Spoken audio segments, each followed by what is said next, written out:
ফরিদপুরের চরভদ্রাসন উপজেলার পদ্মা নদী থেকে ভাসমান অবস্থায় এক বাবা ও তার ছেলেকে উদ্ধার করেছে চরভদ্রাসন থানা পুলিশ।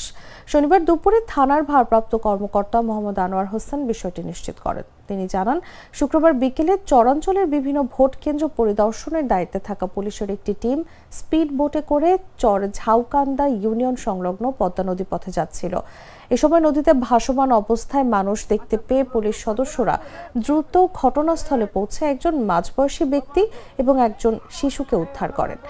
উদ্ধার কাজে অংশ নেওয়া উপপরিদর্শক মোহাম্মদ রফিকুজ্জামান বলেন, পরে জানা যায় উদ্ধার হওয়া ব্যক্তি তার ছেলেকে নিয়ে চরে কাশবন কাটতে গিয়েছিলেন।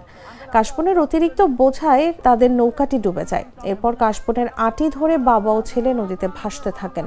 উদ্ধার শেষে পুলিশ সদস্যরা তাৎক্ষণিকভাবে তাদের একটি জেলে নৌকায় তুলে কম্বল দিয়ে শরীর গরমের ব্যবস্থা করেন। একই সঙ্গে জেলে নৌকার সহায়তায় ডুবে যাওয়া নৌকাটিও উদ্ধার করা হয়।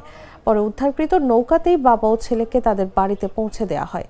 উদ্ধার কাজে ব্যস্ত থাকায় তাদের নাম ঠিকানা সংগ্রহ করা সম্ভব হয়নি বলে জানিয়েছে পুলিশ।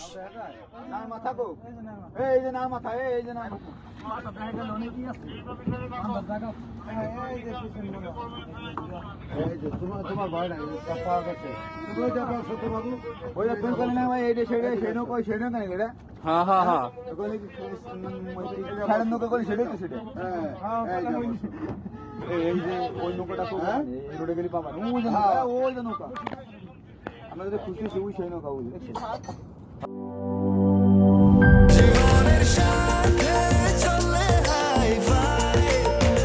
স্বাস্থ্যকর অল টাইম ফ্যামিলি কেক, সব সময় অল টাইম হেলদি লাইফ।